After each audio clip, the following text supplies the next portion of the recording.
Um, and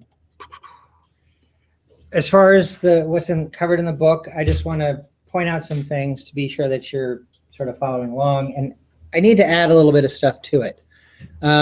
First off, it starts with physical characteristics of urine, which sort of goes with the urinalysis material that we just did. So if you want to sort of think about what you just looked at in comparison to what's here, you can sort of compare your values if you wrote them down there. And then the next section is gross anatomy of urine transport, which is about eliminating urine, basically. So the urethra is, for some reason, it's kind of in reverse order. The urethra is what's carrying the urine out as you're eliminating it. The female versus male urethra are different because the male urethra goes through the length of the penis. It's part of the reproductive system that we'll cover next time. The bladder I already talked about, but we see it here. And then it gets to talking about the micturition reflex, like I said earlier. I just want to add to this a little bit. I did when I was talking about it earlier.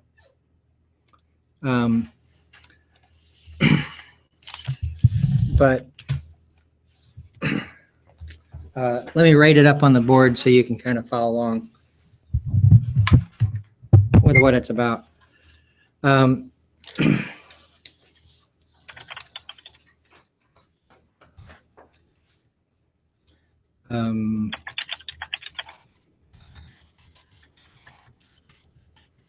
So I prefer to think of there as being sort of two types of reflexes. One that are referred to as holding it, and then the other one is the micturition reflex, which is voiding the bladder. They both start with stretch receptors in the wall of the bladder. As that starts to be activated, or start to be, as they start to be active, that activates the sympathetic system, which relaxes the detrusor muscle, which is the muscular wall of the bladder, and constricts the inner urethral sphincter. So with the detrusor relaxed, there's not going to be any pressure pushing the urine out, and then the inner urethral sphincter is constricted to keep the urine in there. Additionally, this isn't part of the reflex, but additionally, the external urethral sphincter is a voluntary muscle, which means it's a skeletal muscle. And you can additionally have that contracting if need be to keep things in. You don't really need to do that actively with the external urethral sphincter if the internal urethral sphincter is already constricting, but it is there. The micturition reflex, simply put, kind of in the same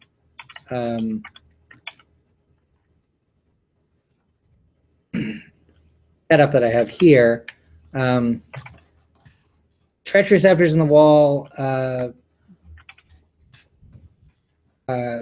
become very active. So when the bladder's quite full and the wall's distending quite a bit, this is going to activate the parasympathetic system,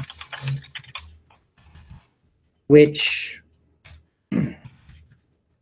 causes contraction of the detrusor muscle and relaxes the inner urethral sphincter. And in this case, voluntary control of the external urethral sphincter is likely to occur.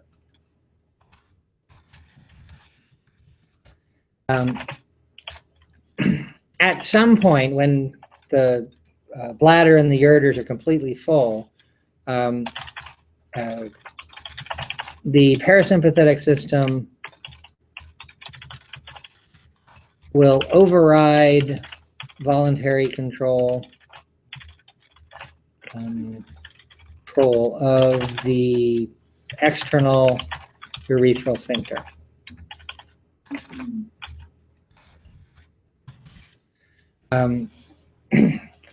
You don't want to hold urine in so much that it's going to back up into the kidneys, because then the kidneys won't be able to work properly. So there's sort of two aspects of what's going on there. Most sources will just talk about the micturition reflex, but if activity of the stretch receptors always caused micturition, then any little bit of filling of the bladder would lead to the need to urinate. So there is actually this holding it kind of thing where the sympathetic system helps you store the urine longer. If you think about fight or flight response, if you're being chased by a lion on the sand or something like that, you don't want to void your bladder while that's happening, because that's just going to provide more information for the lion to find you. Okay? So the sympathetic system is going to keep urine in as much as possible. Now, when I talk about the fight or flight response, I am sort of talking about it in very simplistic terms. There are levels to sympathetic response that is associated with actually losing control of your bladder. But that's sort of a special thing that goes beyond sort of what we talked about in this course. But there are situations where people are so frightened that they're in the midst of a sympathetic response, but they also lose control of their bladder. So that goes beyond what we talked about, and doesn't really apply to what I've put here. But this is sort of a basic understanding of really how the two systems, sympathetic and parasympathetic, both control elimination at the bladder. Okay. So I wanted to add that beyond this a little bit, because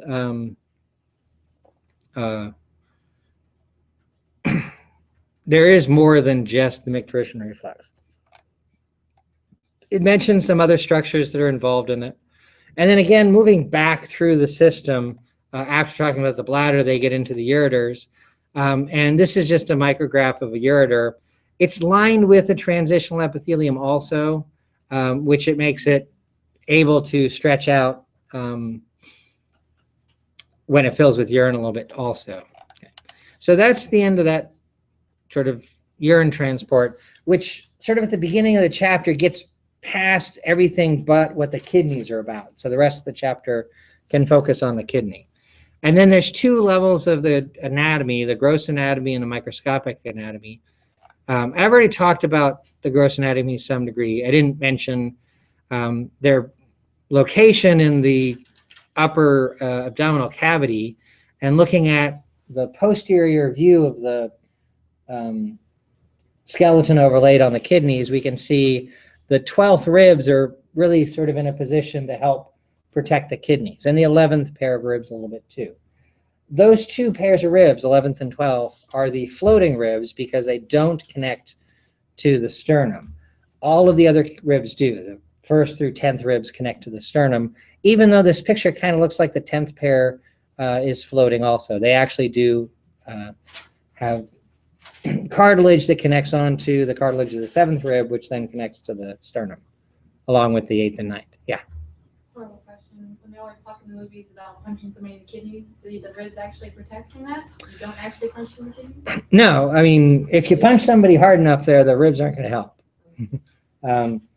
The kidneys are actually surrounded also by an adipose capsule, so there's fatty tissue to add a little bit more cushioning. But yeah, if you go to put a good punch right there. Do they feed blood like in the movies? So all of the structures that we're talking about, the nephron, all that, those are very fragile structures. So if you have some blunt force trauma to the kidney area, then you're going to damage the tissue, and the filtration of the blood will not work properly, and you'll get other stuff in there, and then yeah, you'll have red blood cells in the urine as well. Okay. And so yeah, when somebody says, peeing a blood, you are peeing blood. You're just peeing a very well filtered blood. So what's happening when the tissue's getting damaged is that the filtration's less exclusive, and so red blood cells get in there, and you can see the red, and so it looks like it's blood that you're actually urinating, but it's just really poorly filtered urine. Here just highlights the basic structure, which I talked about with the models that I put up. This is the picture I mentioned earlier, going through the blood supply. So the renal artery, segmental artery, interlobar artery, arcuate artery, they call them interlobular arteries, but again, keep in mind the interlobular artery is equivalent to the cortical radiate artery. And I prefer that term just because it's harder to confuse. And there's also a vein.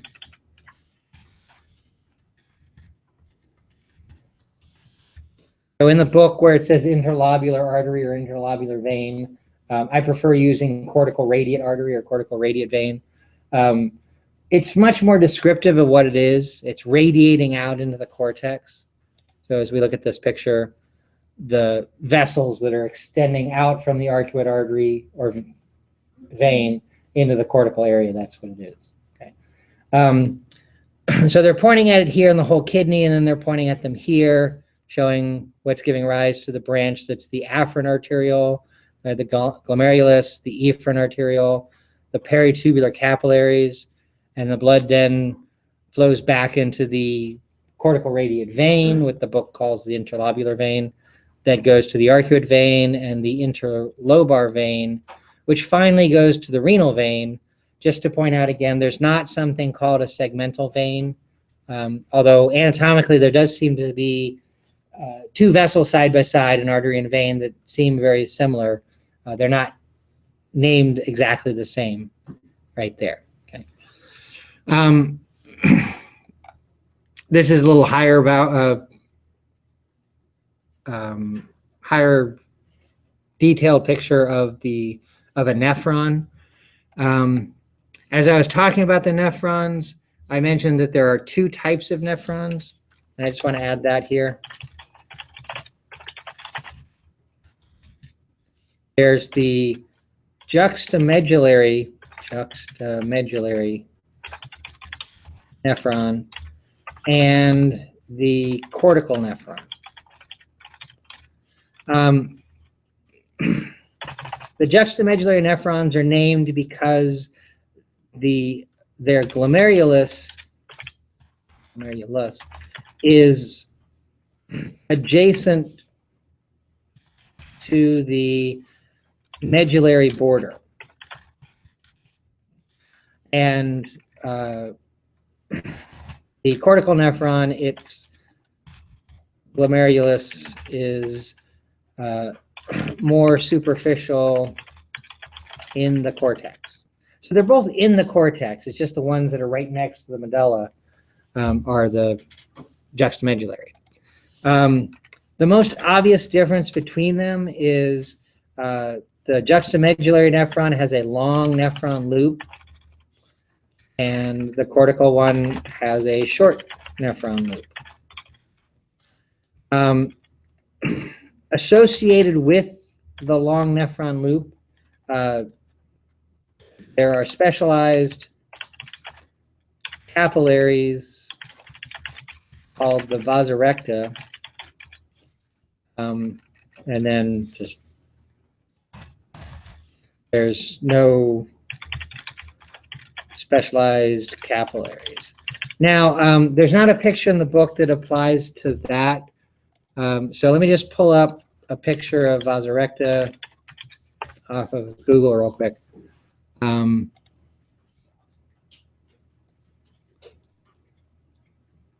This picture is not perfect for what I want to show, everything I want to show, but it's a pretty good representation of this. So here's our juxtamedullary nephron. Its glomerulus is closer to the border where the arcuate artery and vein are. Here's the cortical one. Its glomerulus is higher up in the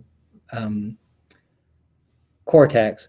The loop is much longer for the juxtamedullary. It's much shorter for the cortical.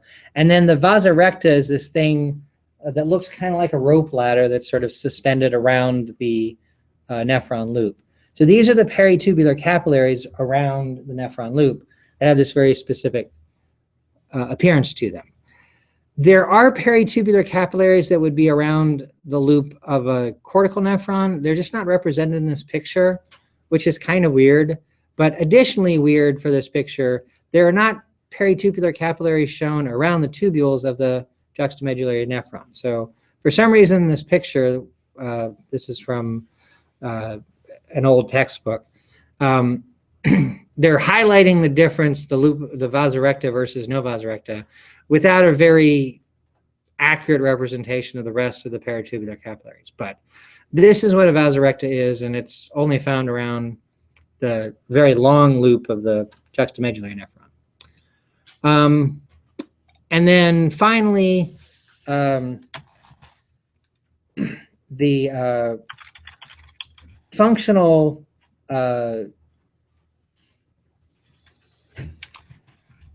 specialization for producing concentrated urine. And so the cortical nephron is associated with regular urine production. Now, there are a lot of glomeruli in the cortex, and only the ones that are right at the border are juxtamedullary. All of the rest are cortical. So the number of cortical nephrons outweighs the number, or outnumbers juxtamedullary nephrons by quite a bit. So when I say regular the urine production, they're the average nephron doing its job. But with the long nephron loop and the specialized vasa recta, juxtamedullary nephrons are specialized for producing very concentrated urine. That's sort of the short comparison of the two types for you.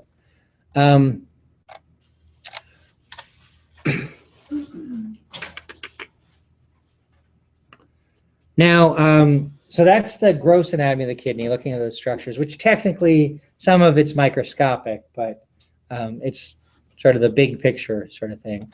The microscopic anatomy side is looking a little bit more closely at what's going on in the nephron.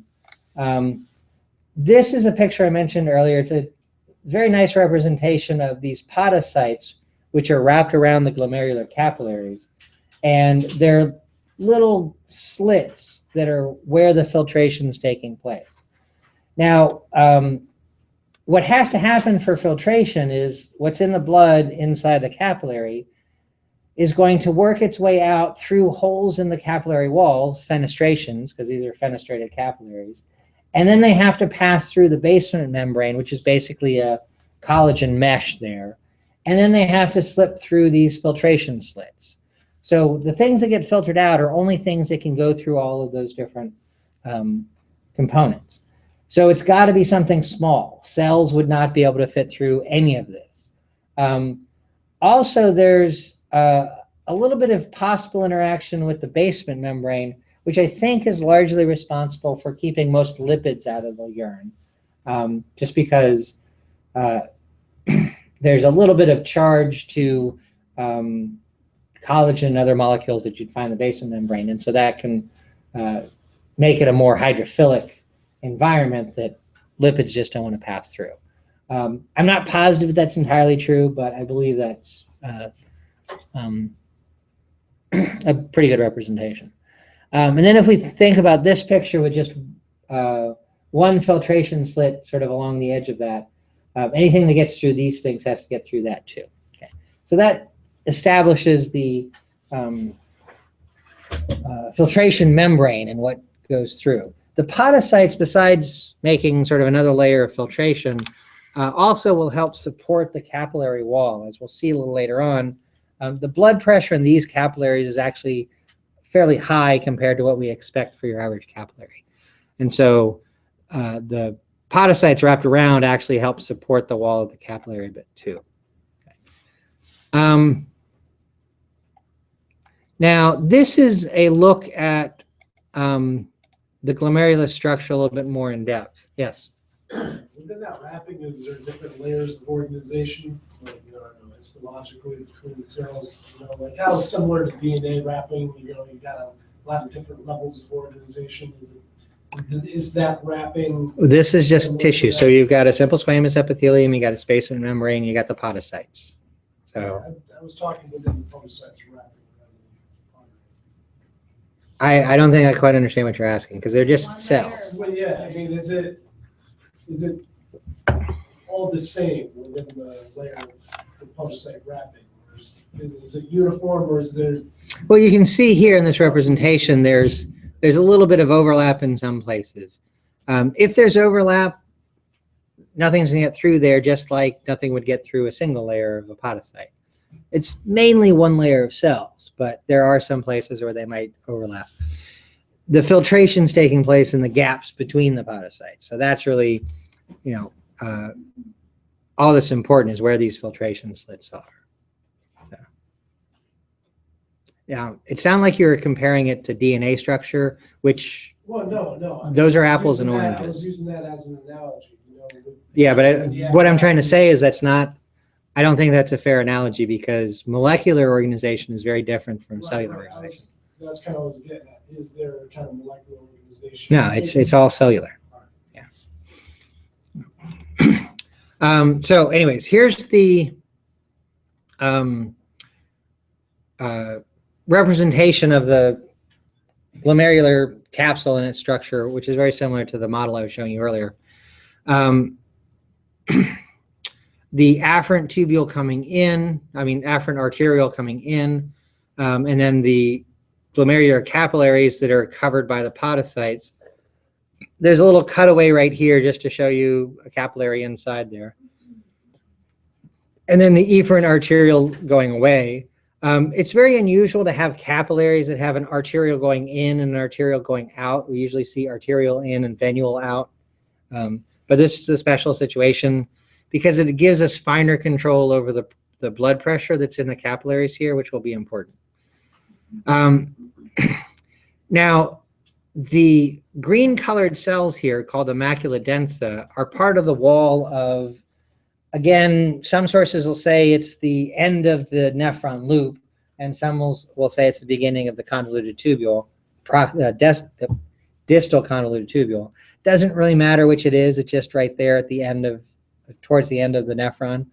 Whatever's going through here is sampled with the macula densa, looking for the concentration of sodium and chloride in it. And if the amount of sodium and chloride doesn't match what these cells are looking for, they can then activate what are called juxtaglomerular cells, another word with juxta in it. And these cells will then respond to the results suggesting that filtration isn't working quite right and modify what's happening in the glomerulus to get filtration back to where it's supposed to be. The easiest thing that can happen if the filtration is lacking, if not as much as being filtered out as should be, then the afferent arteriole can dilate and the efferent arteriole can constrict. So more blood will come in and it'll be harder for that blood to get out, which will just increase the blood pressure in those capillaries, which will increase the amount of filtration that takes place there. That's the simplest thing that can happen. Also, the juxtaglomerular cells can release chemical signals, some of which I'll talk about a little bit later, that'll cause changes like the dilation and constriction I just mentioned. Also, not depicted in this picture, but it's mentioned in the text, there are what are called mesangial cells. There we are. There's the word mesangial. And they will adjust the diameter of the capillaries, which will also help to change blood pressure there. Mesangial cells are not muscle cells. When they constrict, when they get smaller, the diameter of the capillaries actually increases. Basically, they fill in this space right here. And if the cells filling in this space get smaller, then the capillary can expand into that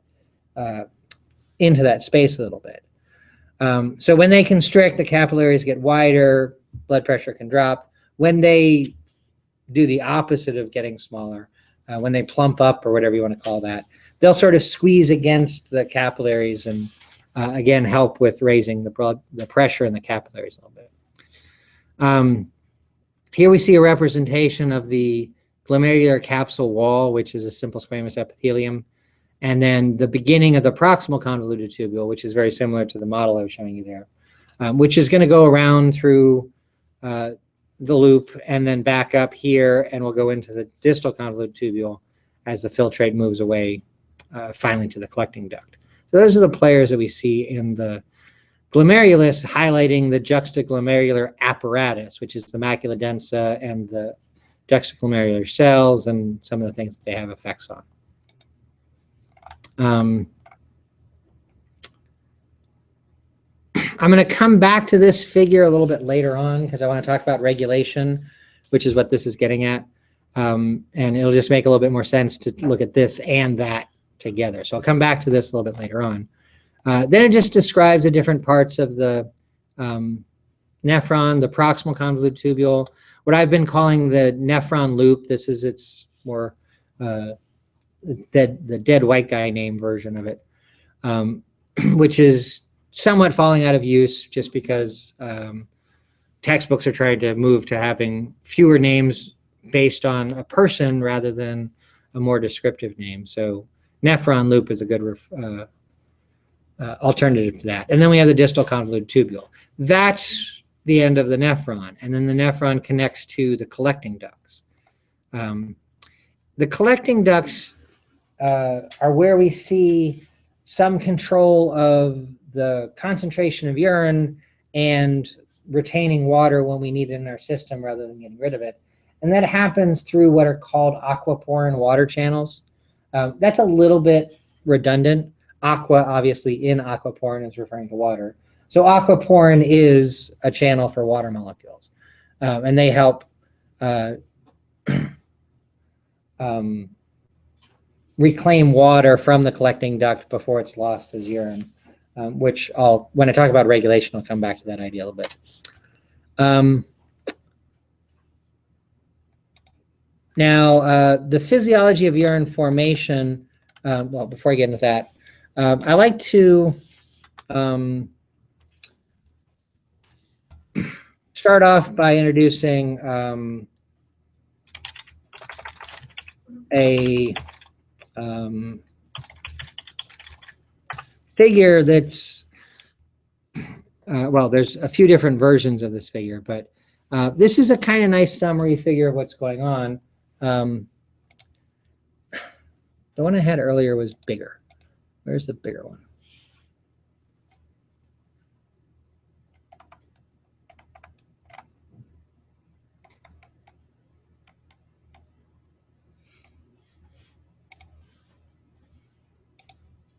Not much bigger, but so here we have the cortical radiate artery branching off. That's the afferent arteriole going into the glomerular capillaries, and then the efferent arteriole coming off of that, going into the peritubular capillaries. Now here, the peritubular capillary is just a straight shot here next to a straight shot tube, which represents the rest of the nephron. Okay, so just to sort of schematize how all of this is arranged. There's 3 steps that take place, and I was talking about this earlier. Glomerular filtration, tubular reabsorption, tubular secretion. So again, that's taking all the crap out of the house, whittling that down to a smaller pile of crap that you want to take in, but then finally the last little crap that everybody agrees can go back in the house. Okay, so the 3 levels that I compared to that DIY kind of show earlier. And this just sort of highlights those steps. Okay.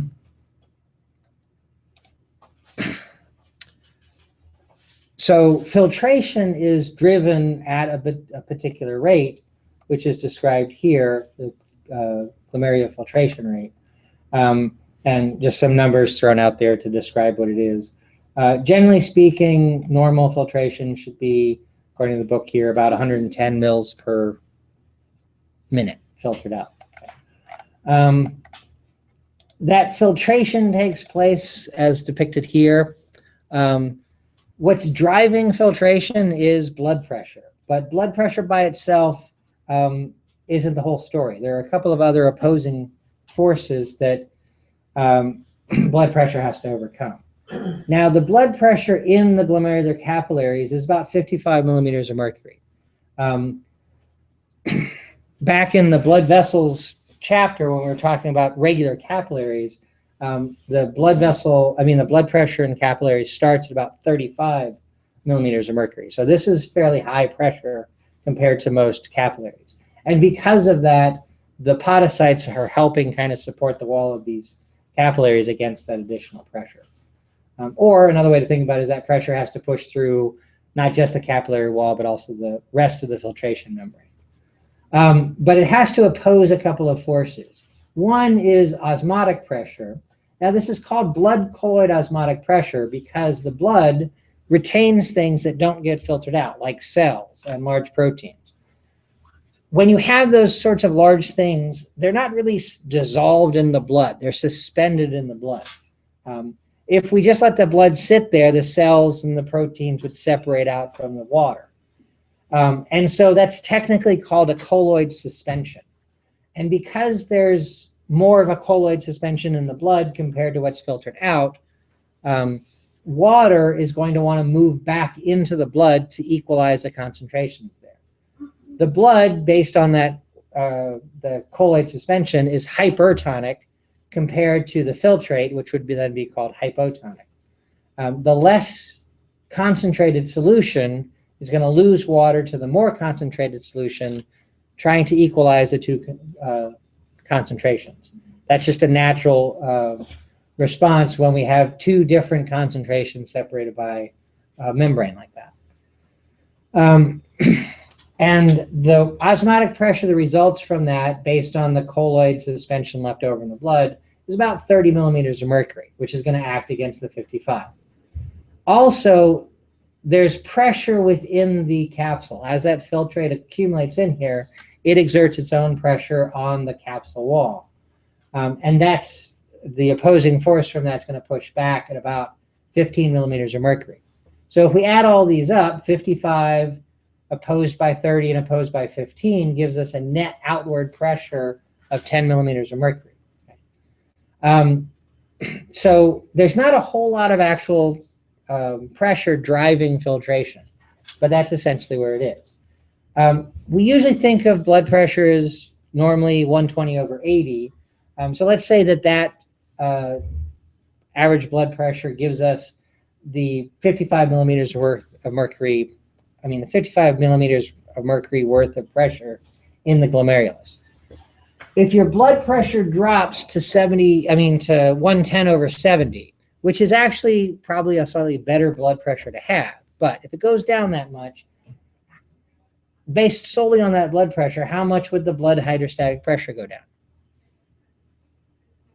55 is based on 120 over 80, and we see systemic pressure drop to 110 over 70. What do you think is going to happen here? Increase a little bit. Sorry? It decrease a little bit. It'll decrease. How much? I'm giving you real numbers here. And don't just point at Venn wrong. You can all figure this out. What's the difference between 120 and 110? 10. Okay, you don't have to answer this. We want to make everybody else think math-wise. What's the difference between 80 and 70? So what do you think that the new pressure is going to be? 45, 10 less. Okay. So 45 opposed by 30 and 15 is going to give us a 0 net filtration. Okay. So it's a fairly narrow band there, and changes in systemic pressure can have an effect.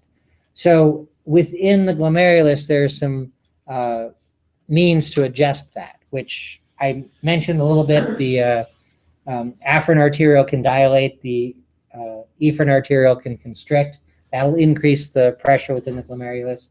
The mesangial cells can change. If the mesangial cells sort of expand, they can push in on the capillaries, which is going to increase the blood pressure in there too. Yeah.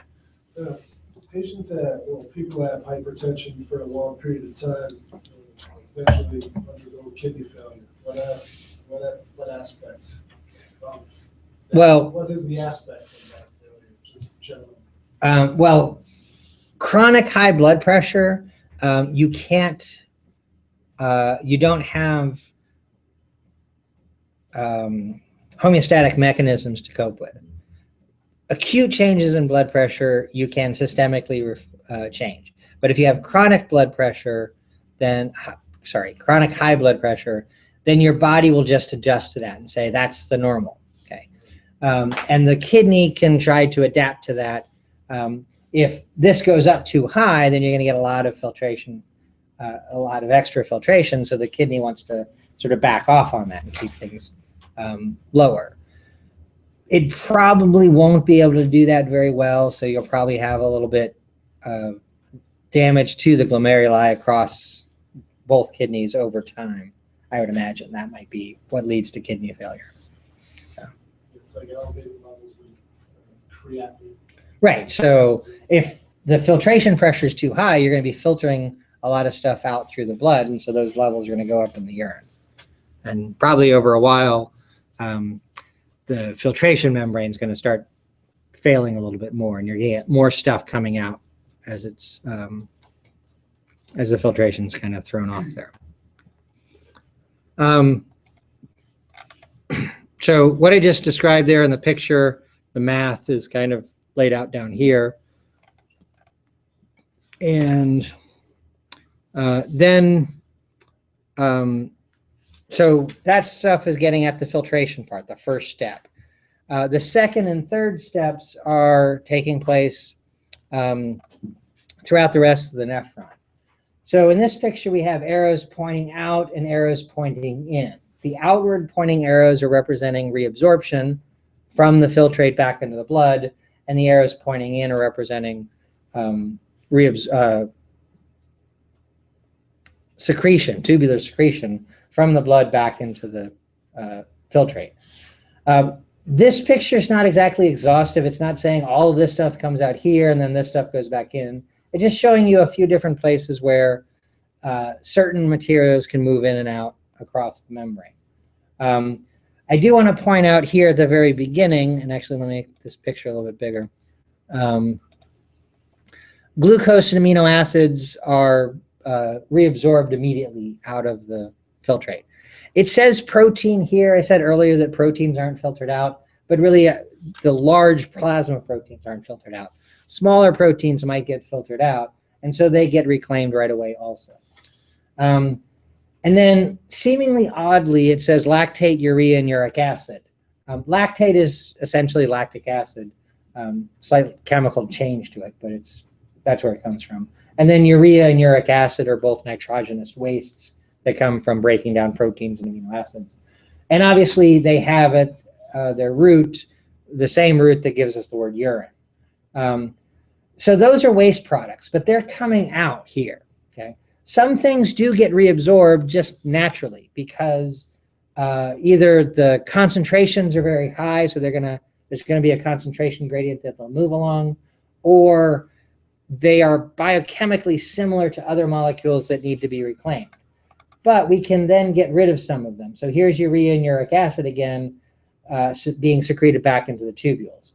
I don't know why it doesn't say lactate here, but it does say creatinine, which isn't in the list up here.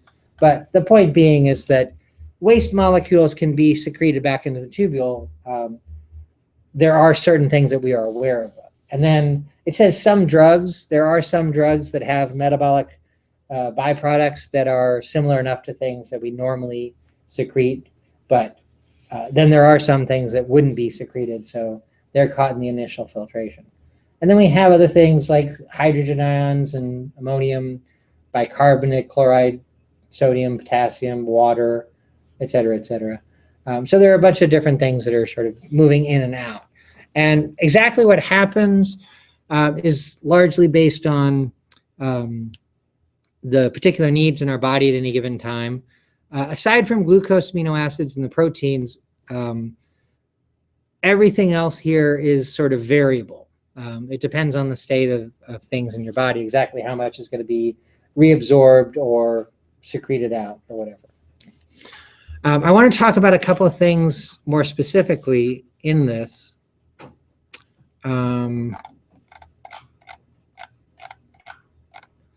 This picture is sort of a summary of all the different ways, whoops, wrong one, that we can transport things from the lumen of the tubule into the tubule cell, which will then eventually get into the blood, or things that are moving out into the lumen there. I want to point out, I don't want to go through all these things. I just want to point out something important here. We have a sodium-potassium pump down here. So energy is expended pumping sodium out of these cells. And that's there because that'll start to build up a concentration gradient across the apical membrane of the cell. The concentration inside the cell will go down as we pump the sodium out. So any sodium that's on the lumen side of this epithelium will want to move in. And so a lot of these are mechanisms where sodium's moving down its concentration gradient and it pulls other things with it, like chloride or calcium or phosphate or glucose or amino acids. Now I want to say something about the glucose and amino acid thing here, because this is exactly how it works in the digestive system. In your digestive system, you'll have amino acids and glucose and other nutrient molecules that need to be absorbed across the digestive mucosa. The cells in the digestive system build up a sodium concentration gradient because of sodium potassium ATPase. And so when sodium comes in, it brings amino acids or glucose in with it. That mechanism is just repeated here. There's no point for these cells to reinvent the wheel, so to speak. We already know how to get nutrients from the digestive lumen into our blood, so why don't we just use the same process here? And in fact, they do. And some of the other things here might be similar to what's going on in the digestive system as well. This is not an exhaustive list, but it does show you some things that are moving across. I want to point out there are some things that don't move across with sodium. Again, this isn't necessarily exhaustive, but they point out magnesium and water. The water they show just going straight across here. I do want to point out about water. We'll often in biological systems think of water as moving across cell membranes. That should be counterintuitive. Water, being water, is obviously hydrophilic. It's not scared of itself. So it should not be able to pass through a phospholipid bilayer, which is hydrophobic. But in fact, it does happen. Anything can diffuse through a lipid bilayer at some point. It's just a very rare occurrence. It might be 1 in a million or 1 in a billion times or something like that. It's just that there's so much water that low rate of movement of water across the membrane actually is a measurable amount. Okay? When we really need to move water across membranes, we do have these channels called aquaporin that can move them across. Okay, so this is a little bit simplified. The water isn't necessarily just moving across by its own. It is to some degree, but in some places, the kidney, we have an ability to move water more specifically. Additionally, in the kidney, we have places where we can restrict water movement more completely because we don't want the water to move through. And an example of where that happens is in the loop of Henle, the nephron loop. This picture here, whoops, sorry. This picture here really could use a little bit more information in it, but what they're showing is fine. So somewhere right about here is the border between the cortex and the medulla, let's say. And so here's the loop that's extending down into the medullary pyramid. The medullary pyramid is an unusual tissue because it has a varying tonicity, if that's a word I can use, or a varying concentration of the extracellular fluid and the tissue. Most tissues in our body have a concentration, a basal concentration of 300 units, and that unit is milliosmoles per kilogram, which isn't terribly important. But this, just to say, at the top of the medullary pyramid, the concentration is consistent with the rest of your body for the most part. But then the tissue gets more and more hypertonic as we go down. And so as the loop goes down into that, water will come out of the filtrate, okay?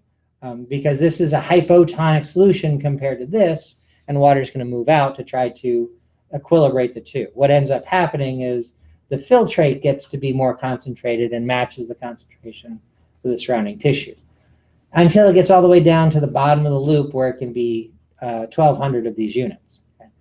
And then on the way back up, it's going to dilute itself back down. It's just on this side where there's a very different structure in the wall of the loop.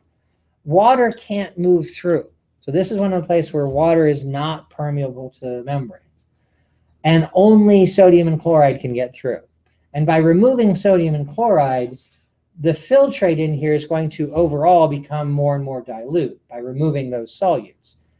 It's just leaving in the other solutes. So it's concentrating the waste products that we're trying to get into the urine and removing things that we have more control over. We can remove water on this side. We can remove sodium and chloride on this side. By the time we get up here, we actually have a very dilute solution overall, but it's got a high concentration of the wastes we're trying to get rid of. And so this helps to concentrate the urine.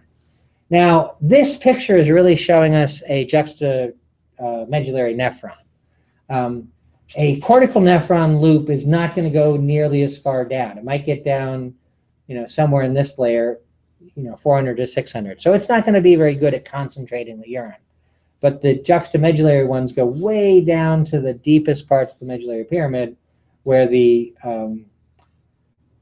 interstitial concentrations are pretty high. So it matches that. And then it goes back up, helping to concentrate the urine of the waste products, but overall it's going to be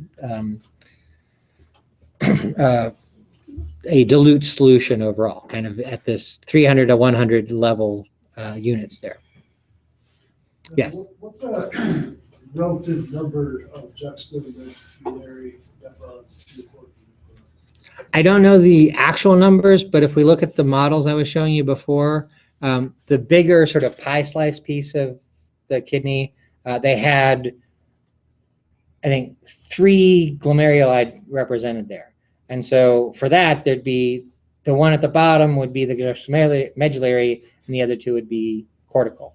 In the bigger whole kidney one, they had, I think, about a dozen deep. So the one right at the edge is juxtamedullary, and the rest are cortical. So that would be, about 8%, I think that is. That can't be right, but a very low number that are juxtamedullary. I don't know the actual number of how many glomeruli there are along that. So all I can tell you is what those models represent. Okay. So the pie slice one is obviously oversimplifying. It's not just 3 glomeruli. It might be more like a dozen or more deep. Yeah. Can you real quick simplify the left versus the right? What's going on in layman's terms? Okay, so the filtrate is flowing down into the medullary pyramid and then back up within the tube. As it goes down, water gets pulled out, which concentrates the filtrate. So when we're down here, we have a very concentrated solution.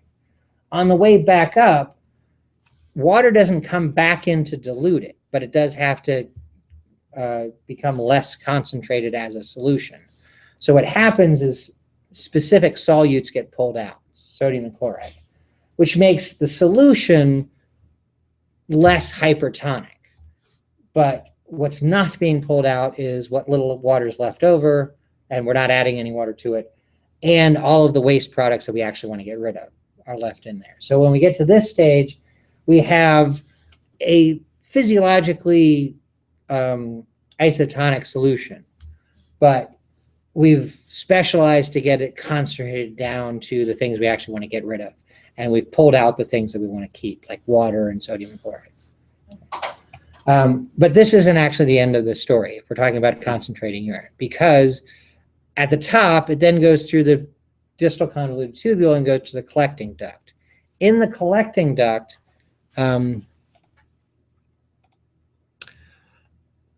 water can move across the wall. So we're not in the nephron anymore, but we're still modifying the urine. And if we need to retain water, we can pull more water out of the filtrate, or what's now actually called urine. We do that when we need to keep water in our body. We need to retain water if we're not taking it in by drinking it. And what's in charge of that is, a hormone called antidiuretic hormone, or ADH. This causes retention of water from the urine, so that we keep the urine in our body. And the way that works is it stimulates aquaporin expression in the collecting duct.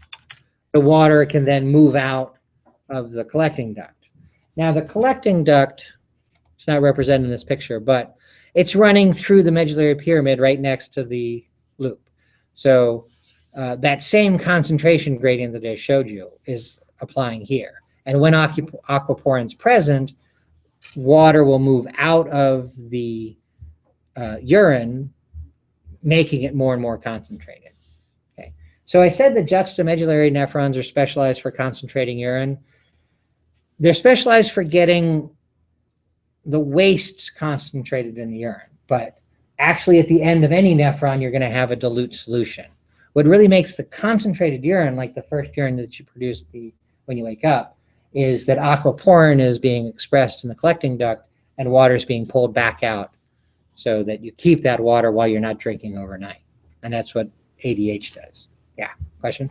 Yeah, just the reabsorption back into the bloodstream, is that through the maculodensa cells and No. the podocyte?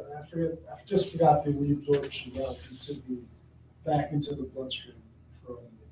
Well, as far as a route is concerned, it's like this. It's just from the lumen into the blood. Maculodensa doesn't have anything to do with that. The maculodensa is just looking at actually this one. So the maculodensa would really be part of this. They just haven't drawn this entirely anatomically correctly, but well, maybe right here.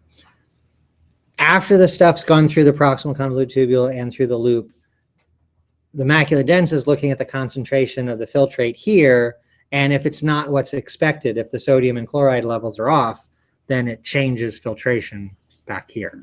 That's what the maculodensa does. What's going on here isn't part of that. What's going on here is the hormone that's released to help you retain water, especially overnight when you're not drinking, pulls water out of the urine back into your blood to keep your blood volume up. Which is post-nephron. Yes. ADH doesn't happen. Right. The nephron is ending right up here. So the ADH causes aquaporin expression in the collecting duct. Yeah.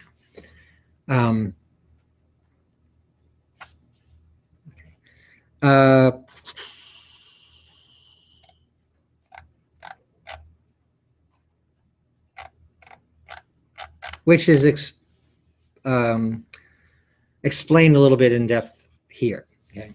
I also want to talk about other endocrine regulation in the kidney. talking about the things that affect blood pressure. So the kidney wants blood pressure to be at a certain level so that we can filter the blood appropriately. If it's not, the juxtaglomerular apparatus, the cells that respond to what the macula densa says, will release renin. Okay. Have I talked about renin at all? It's in the book, but- Right. Okay. I haven't talked about it. Did I talk about renin in the digestive system, talking about cheese and milk proteins? Okay. So there are two things that are called renin. They're spelled differently. The renin from the kidney is renin.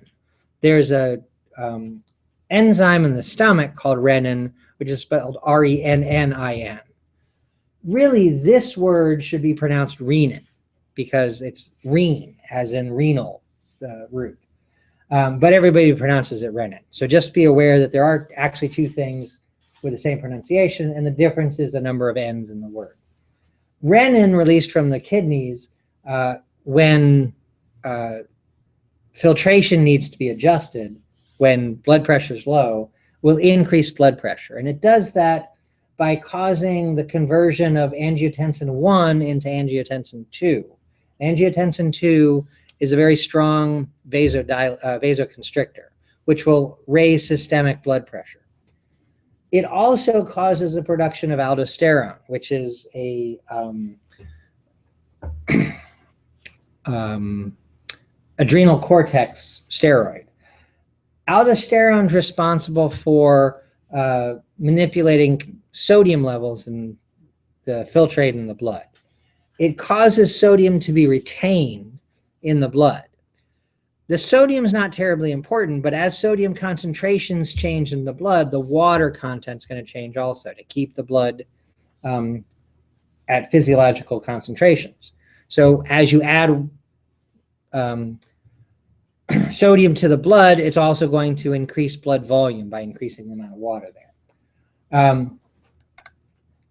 I just mentioned antidiuretic hormone, which is about getting water into our system when we need it. That water is going to go into the blood, and so blood volume is going to go up. So aldosterone adjusts blood volume by indirectly increasing water in the blood. ADH does it directly through aquaporin. And then angiotensin increases blood pressure by vasoconstriction. Okay, so just to highlight this, blood pressure regulation. Renin stimulating angiotensin and sin originates from the kidney and causes vasoconstriction, basically. It does a few other things, but that's its main role. And then aldosterone, which is released in response to angiotensin, which is released in response to renin, comes from the adrenal cortex and causes sodium retention, which means an increase in blood volume. And then ADH, which comes from the hypothalamus, posterior pituitary, directly causes an increase, causes water retention, which is another increase in blood volume. As blood volume goes up, blood pressure will also. So these three all cause increases in blood pressure. Give me a minute or two just to finish this thought. In the book, they go on to talk about endothelin. I'm going to skip that, mostly because this is the first book I've ever dealt with that goes into endothelin. So I'm going to skip it because I've never written a question that involves endothelin. So you're not going to have to answer any questions involving endothelin. The next thing I want to get at are natriuretic peptides. Natri in this word comes from the word natrium, which is the Latin word for sodium. And uresis means passing in urine. So natriuretic hormones are hormones that cause you to pass sodium in the urine. Okay, these basically act opposite of aldosterone. Okay, so the natriuretic hormones, which are ANP and BNP, and I'll talk about those abbreviations in a second, cause sodium excretion and therefore decrease blood volume.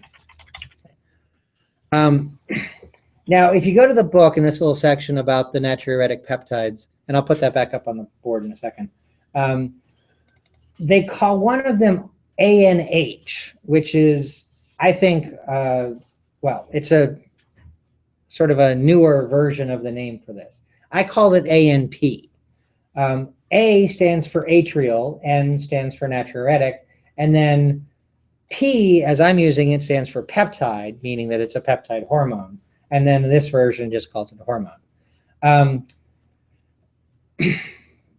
There's also BNP, which they mention here. Now, that's kind of funny in the book because they use the peptide instead of hormone version of this name. And then the N again is for natriuretic. Also, what I find kind of funny, the B they use, they just say B type. Atrial means that the atrium of the heart's releasing this. When blood pressure's high, the atrium stretches out, and so it releases this to lower blood pressure. It releases ANP and BNP. The B actually stands for something else, which I'm not going to mention because it was originally discovered being released from a different source, and the name of that organ starts with a B. That's where the B actually comes from. But for our purposes, they're both released by the heart, and just ANP and BNP are the more common abbreviations that we use. The P standing for peptide instead of hormone. Okay, so let me just put peptide in there to remind you that's what it stands for. So these four, the renin-angiotensin system, aldosterone, ADH, and the natriuretic peptides, those four are in charge of regulating blood pressure. In that section, I was just showing you it after talking about natriuretic hormones. It goes on to parathyroid hormone, which also affects what's happening in the kidney, but has nothing to do with blood pressure. It's about calcium homeostasis. So one, I'm not going to talk about it because we're done. And two, I'm not going to talk about it because it just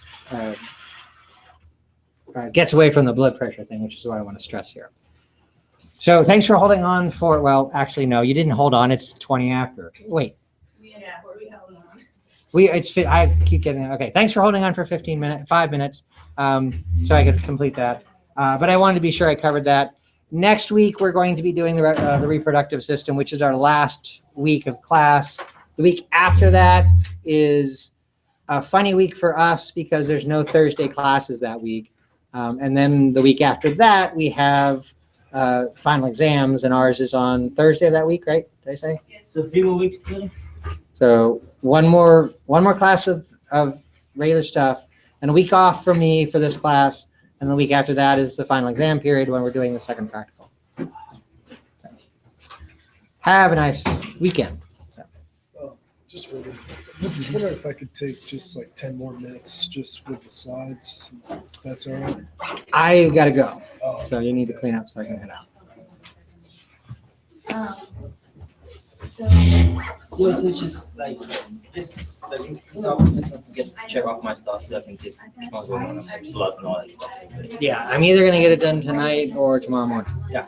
Next time I'm on there, I'll do it. I would have done it this morning. I just got That's fine though. Just interrupted in doing it. Thank you. Oh,